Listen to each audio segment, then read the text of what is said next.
انس حنفی پوچھتے ہیں دین اور مذہب میں کیا فرق ہے، وضاحت فرما دیں۔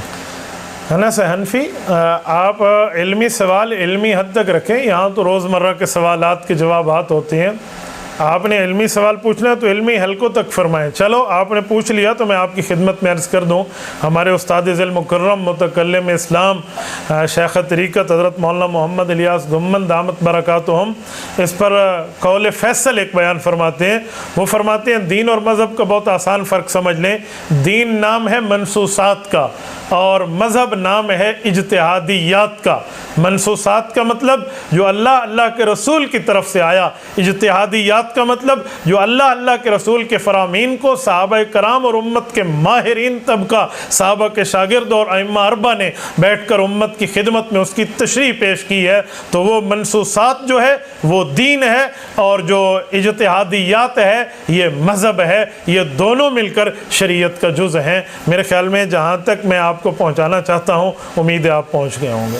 عادل کریم پوچھتے ہیں لڑکی سے حجاب قبول نہ کرایا گیا، نکاح نامہ پر اس کی مرضی سے سائن کرائے گئے ہوں تو روبرو گواہوں کے نکاح درست ہوگا یا نہیں؟ عادل کریم یہ اصولی بات ذہن میں رکھ لیں، نکاح کے لیے شرط ہے ایجاب اور قبول، یہ فرض کے درجے میں ہے۔ ایجاب آفر، قبول ایکسیپٹ، بچی دینا اور بچی کو لینا عقدہ نکاح میں یہ فرض کے درجے میں ہے، اس کے لیے زبانی ایجاب اور قبول کرانا پڑے گا، گونگوں کا معاملہ ہو رہا ہے۔ تو اگر یہ نہیں کرایا گیا، جسٹ نکاح پیپر پہ سائن کرنے سے نکاح نہیں ہوتا، یاد رکھیں۔ نکاح تب ہوگا جب ایجاب اور قبول گواہوں کے اندر رکھ کر کرا دیا جاتا ہے، پھر اس کے بعد سائن ہو جائیں، خالی پیپر سائن کرنے سے نکاح منعقد نہیں ہوتا۔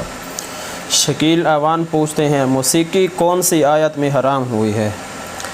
بھائی شکیل آوان، آپ آوان ہیں، سیدنا علی المرتضیٰ رضی اللہ تعالیٰ عنہ کی اولاد ہیں اور حضرت محمد بن حنفیہ رضی اللہ تعالیٰ عنہ کی اولاد ہیں۔ قرآن کریم کی کون سی آیت سے حرام ہے؟ میں آپ کی خدمت میں سورۃ لقمان آیت نمبر 6 پڑھ دیتا ہوں۔ وَمِنَ النَّاسِ مَن يَشْرِي لَهْوَ الْحَدِيثِ لِيُضِلَّ عَن سَبِيلِ اللَّهِ بِغَيْرِ عِلْمٍ وَيَتَّخِذَهَا هُزُوًا أُولَٰئِكَ لَهُمْ عَذَابٌ مُّهِينٌ۔ سورۃ لقمان آیت نمبر 6، اس آیت نے موسیقی کو حرام قرار دیا ہے۔ اللہ رب العزت ارشاد فرماتے ہیں کہ وہ شخص جو خریدتا ہے ایسی چیزوں کو، لہو اور لعب کی چیزوں کو، جس کے ذریعے وہ لوگوں کو اچھے راستے سے ہٹا دے اور اس کو ایک مذاق قسم کا بنا لے، یہ وہ لوگ ہیں جو تکلیف دینے والے، ذلت والے عذاب میں مبتلا کر دیے جائیں گے۔ اس آیت کی تفسیر کیا ہے؟ جن لوگوں نے حضور پاک صلی اللہ علیہ وسلم سے قرآن کریم پڑھا ہے ان کا نام صحابہ کرام ہے، اہل بیت عظام ہے۔ انہوں نے اللہ کے رسول سے جو تفسیر سمجھی ہے وہ یہ تفسیر فرماتے ہیں ان تفسیر الصحابی الذي شہد الوحی والتنزیل فهو حدیث مسند، یہ تشریح ہے عند الشیخین۔ وہ فرماتے حضرت عبداللہ بن مسعود رضی اللہ تعالیٰ عنہ افقہ الصحابہ، اور صحابہ کرام میں مفسر صحابہ حضرت عبداللہ بن عباس رضی اللہ عنہما فرماتے ہیں، حضرت ابن مسعود تو قسم اٹھا کر فرماتے ہیں کہ لہو الحدیث سے مراد گانا ہے، لہو الحدیث سے مراد گانا ہے۔ تفسیر ابن کثیر بھی دیکھ لیں، مظہری بھی دیکھ لیں، آپ کو اس پر قرطبی بھی دیکھ لیں، آپ کو اس پر تفصیل مل جائے گی۔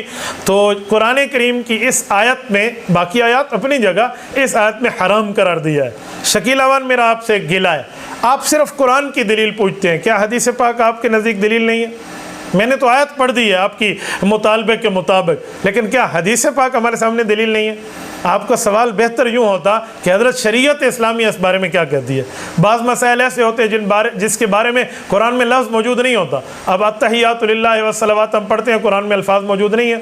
اللہم صلی اللہ ہم پڑھتے ہیں، قرآن کریم میں موجود نہیں ہے، تو اس لیے سوال وہ کرنا چاہیے جو بنے کہ حضرت شریعت اس بارے میں کیا کہتی ہے۔ یہ دلائل میں نے آپ کی خدمت میں رکھ دی ہیں۔ محمد اسلم پوچھتے ہیں ایک آدمی ہر سال قربانی کرتا ہے، اب غربت کی وجہ سے نہیں کر سکتا تو اس کے لیے کیا حکم ہے؟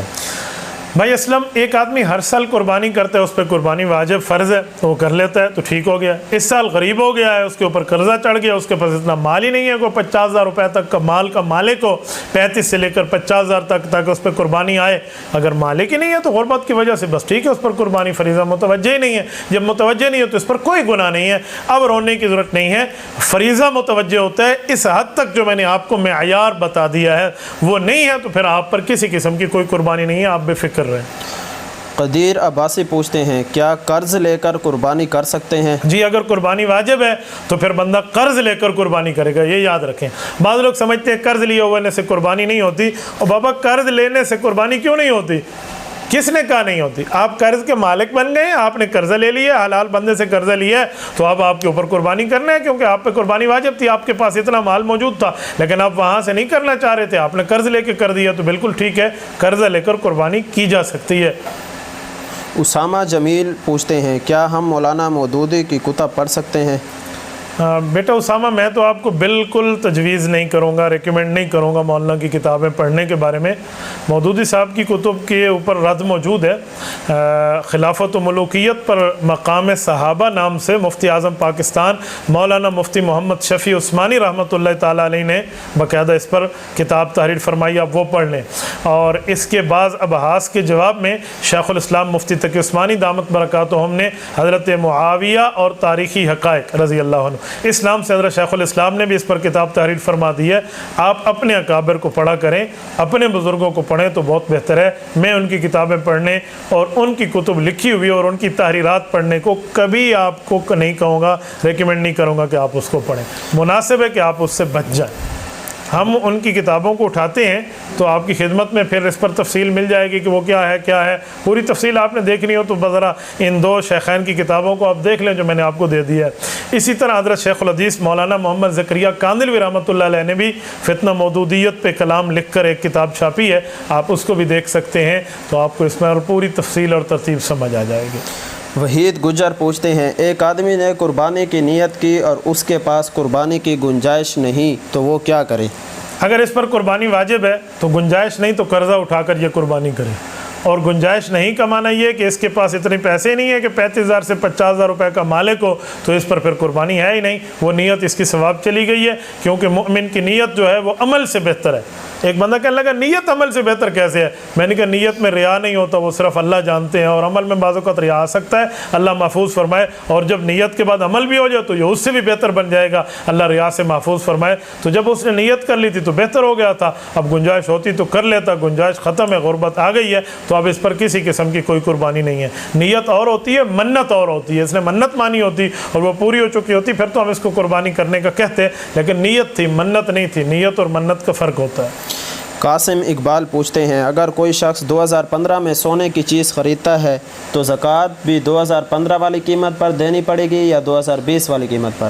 قاسم وحید صاحب، اگر ایک آدمی کے پاس سونا موجود ہے، اس نے 2015 سے خریدا، آج 2020 چل رہا ہے، 5 سال سے اس کے پاس موجود ہے اور 5 سال سے زکوٰۃ نہیں دی، اب یہ زکوٰۃ دینا چاہے گا 2015 سے تو 2015 کے ریٹ پر، 2016 میں 16 کے ریٹ پر، 17 میں 17 کے ریٹ پر، 18 میں 18 کے ریٹ پر، 19 میں 19 کے ریٹ پر، 20 میں 20 کی ریٹ پر، اس طرح یہ زکوٰۃ دے گا۔ زکوٰۃ آج دے گا، پچھلے سالوں کی دے گا تو جتنے حساب سے اس کے اوپر فرض اور واجب ہوئی تھی اس زمانے میں جو ریٹ چل رہا تھا اس حساب سے ہر سال کی زکوٰۃ یہ دے گا۔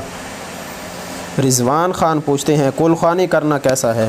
بیٹا کل خوانی کا کیا مطلب ہے؟ اگر کل خوانی کا مطلب ہے کل یا ایھا الکافرون پڑھ لو، کل ھو اللہ احد پڑھ لو، کل اعوذ برب الفلق پڑھ لو، کل اعوذ برب الناس پڑھ لو، کل اوحی الی انہ استمع نفر من الجن پڑھ لو، اور یہ چیزیں کل لا یعلم من فی السماوات والارض الغیب الا اللہ پڑھ لو، جس میں اعلان ہے کہہ دیں کہ اللہ کے علاوہ کوئی علم غیب نہیں جانتا، یہ پڑھ لیں تو یہ تو قرآن کی کل خوانی ہر حافظ کرتا ہے، اس طرح کل پڑھتا ہے اور جو ہے نا کیا کہتے ہیں قرآن پڑھتا ہے، آیات پڑھتا ہے۔ اور اگر کل خوانی کا معنی آپ یہ کہہ رہے ہیں کہ وفات کے تیسرے دن بعد انتظار کریں اور وہاں پہ کل پڑھنا لازمی ہو، اس کے بغیر نہیں ہوتا، تو اس کا شریعت میں کوئی ثبوت نہیں ہے۔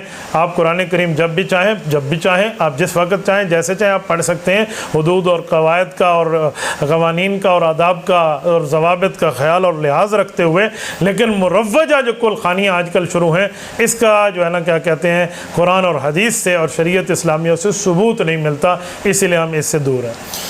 فرحت اللہ خان پوچھتے ہیں مفتی صاحب کیا نماز کے بعد سر پر ہاتھ رکھ کر استغفر اللہ کہنا شریعت سے ثابت ہے؟ آپ بالکل کہا کریں، بہت مناسب ہے، آپ استغفر اللہ کہا کریں، نماز کے بعد استغفار کیا کریں، دعائیں پڑھا کریں، اللہم انی علی ذکرک و شکرک و حسن عبادتک پڑھا کریں، اور اللہم صلی اللہ کے ساتھ آپ درود پاک پڑھا کریں، آیت الکرسی پڑھا کریں، بہت سے مسنون اذکار ہیں جو آپ پڑھ سکتے ہیں، یہ آپ کے لیے اچھی بات ہے۔ نماز کے بعد تو حدیث پاک میں آتا ہے کہ نماز کے بعد کی جو دعائیں ہیں وہ اللہ کے ہاں بڑی زیادہ مقبول ہے۔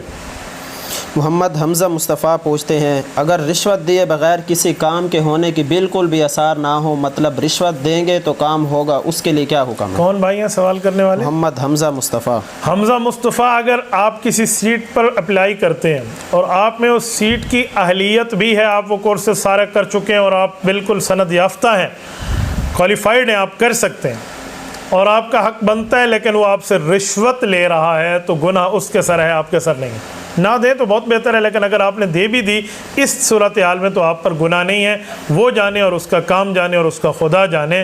آپ اگر سیٹ کی اہلیت رکھتے ہیں اور اہلیت بھی نہیں ہے اور پیسے دے کر آپ لے رہے ہیں تو یہ ڈبل سے ڈبل اور ٹرپل اور ٹیٹرا مصیبتیں آپ کے سر پہ آ رہی ہیں، ان مصیبتوں سے بچ جائیں۔ حسن رضا پوچھتے ہیں ہجڑے کا جنازہ ہوتا ہے یا نہیں؟ حسن رضا، بالکل ہوتا ہے، کیوں نہیں ہوتا؟ عام طور پہ لوگ کہتے ہیں ہم نے تو کبھی ہجڑے کا جنازہ نہیں دیکھا۔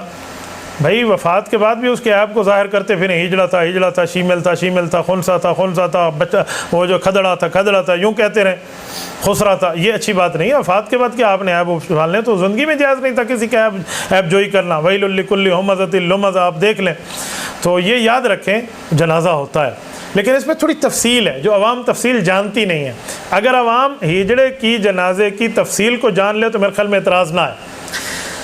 3 قسمیں ہیں۔ نمبر 1، ایک ہوتا ہے خنسا مذکر، ایک ہوتا ہے خنسا مؤنث، ایک ہوتا ہے خنسا مشکل۔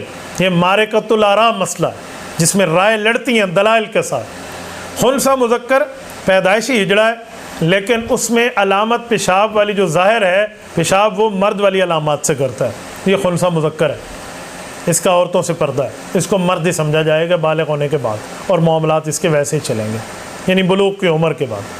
خنسا مؤنث ہے، علامات تو اس میں ہیں کیونکہ ان میں دونوں علامتیں ہوتی ہیں نا، علامات تو ہیں، لیکن وہ علامات میں جو پیشاب کرتا ہے وہ خواتین والی علامات سے کرتا ہے، تو خنسا مؤنث ہے۔ اب اس کا مردوں سے پردہ ہوگا، اس کو عورت ہی سمجھا جائے گا۔ تو اس مرد عورت کا جنازہ جو ہے، ان کا غسل بھی ہے، کفن بھی ہے، ان کا جنازہ اللہ نے مرد عورت کا جنازہ رکھا ہی ایک ہی ہے نا، شریعت میں ایک ہی ہے جنازہ، تاکہ ہجڑا اس کو بھی ویسے ہی پڑھ لیں، مرد عورت کا ایک ہوتا ہے۔ تو ان کا جنازہ پڑھا جائے گا۔ عورت والا خنسا ہے تو عورتیں غسل دیں گی، مرد والا خنسا ہے تو مرد غسل دیں گے اسے۔ جو سب سے مشکل بات ہے وہ خنسا مشکل کی ہے۔ خنسا مشکل کسے کہتے ہیں؟ جس میں دونوں علامتیں پائی جائیں، مذکر کی بھی اور مؤنث کی بھی، اور وہ پیشاب بھی ان دونوں سے برابر کرتا ہو۔